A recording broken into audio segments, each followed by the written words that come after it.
बुढ़ापा किसने देखा। बहू, मुझे पेट में दर्द हो रहा है, बाथरूम जाना है। चुप कर बुढ़िया, अभी खाना खा रही हूँ, फिर आती हूँ, सुमित्रा की बहू ने ऊंचे स्वर में कहा। अब सुमित्रा बेचारी क्या करती। एक दो बार उसने डरते डरते फिर से बहू को बुलाया। जब बहू थोड़ी देर नहीं आई तो उसका पखाना छूट गया। जब बहू ने देखा तो सास को गालियाँ देने लगी। जब मैं खाती हूँ तुझे तभी गंदगी फैलाना आता है। मैं सफाई नहीं करूँगी। पूरे 2 घंटे सुमित्रा जी उसी गंदगी में पड़ी रहीं। जब बदबू पूरे घर में फैलने लगी तब बहू ने किसी तरह रोते गाते साफ सफाई किया। यह कहानी है सुमित्रा जी की, जिनके पति सरकारी नौकरी करते थे। 5 साल पहले उनके पति का स्वर्गवास हो गया था। अब हर महीने 15,000 रुपये पेंशन मिलती थी।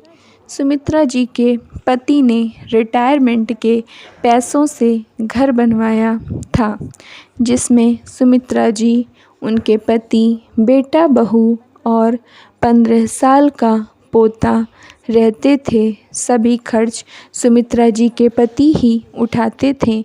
बेटा बहू को किसी खर्च से कोई मतलब नहीं था।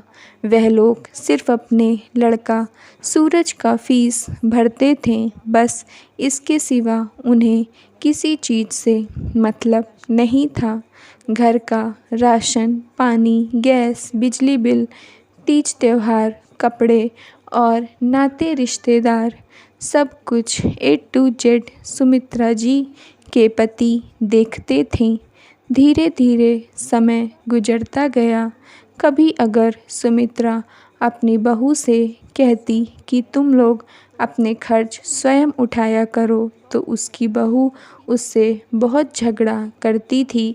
सुमित्रा जी ने अपने बेटे से कहना बंद कर दिया था। सोचा, जब तक हमारी सांसें चलेंगी तब तक हमें पेंशन तो मिलेगी ही, तब तक हम सारा खर्चा पूरा करते रहेंगे। इससे बेटा बहू अपने पास पैसे इकट्ठा कर लेंगे। अब सुमित्रा जी के पति रिटायर होने के 10 साल बाद स्वर्ग को सिधार गए।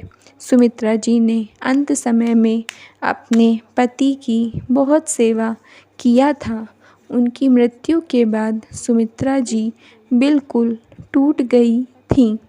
उनके पति ने मरते समय कहा था कि कुछ भी हो जाए, बेटा बहू कितना भी कहें, तुम इस घर से बाहर कदम मत निकालना, क्योंकि यह घर मैंने बनवाया है।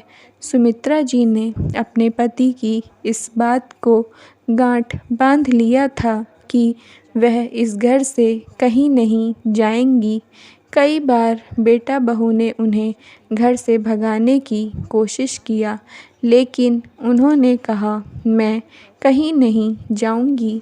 यह घर तुमने नहीं, मेरे पति ने बनवाया है। धीरे धीरे सुमित्रा जी भी असहाय होने लगी थीं। वह चल फिर नहीं पाती थीं। धीरे धीरे उन्होंने बिस्तर ले लिया था।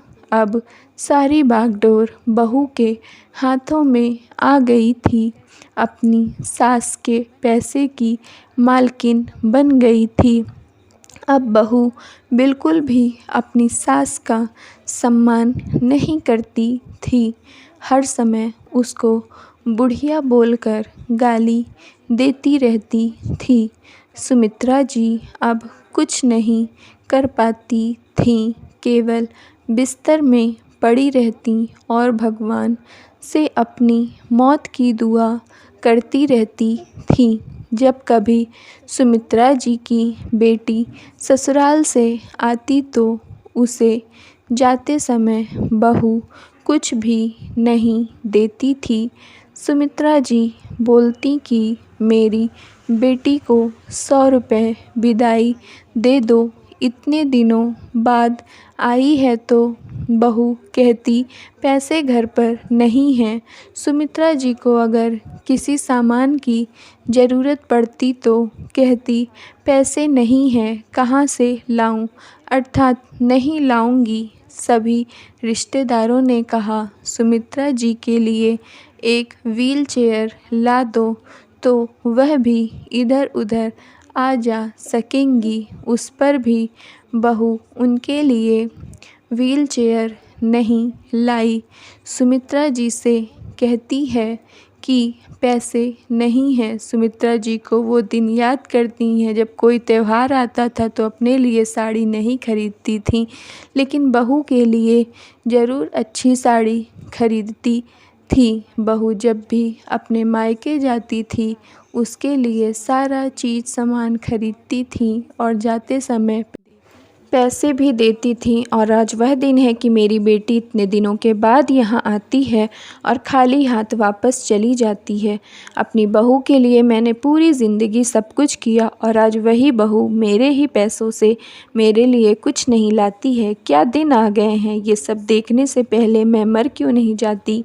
हमेशा मेरी बहू कहती रहती है कि बुढ़िया मरती भी नहीं है, लेकिन मेरे मरने के बाद इन सब की अक्ल ठिकाने आ जाएगी। सुमित्रा जी ने एक दिन अपनी बहू से कहा, मेरी ज़िंदगी का कोई भरोसा नहीं है, मेरा जलेबी खाने का बहुत मन हो रहा है, मुझे ला कर दे दो।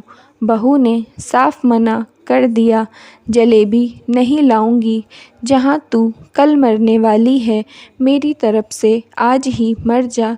तभी सुमित्रा जी का पोता सूरज, जो कि हॉस्टल पढ़ने चला गया था, वह आ गया। उसने अपनी मम्मी और सुमित्रा जी की बात सुनी तो गुस्सा हो गया। वह बोला, मम्मी जैसा आप दादी के साथ कर रही हो मैं भी वैसा ही आपके साथ करूँगा। क्या आप भूल गई कि आप भी एक दिन बूढ़ी और असहाय हो जाएंगी। दादी को तो पेंशन मिलती है, तब भी आप उनके लिए एक छोटी सी चीज़ नहीं ला रही हो। अपने बारे में सोचो।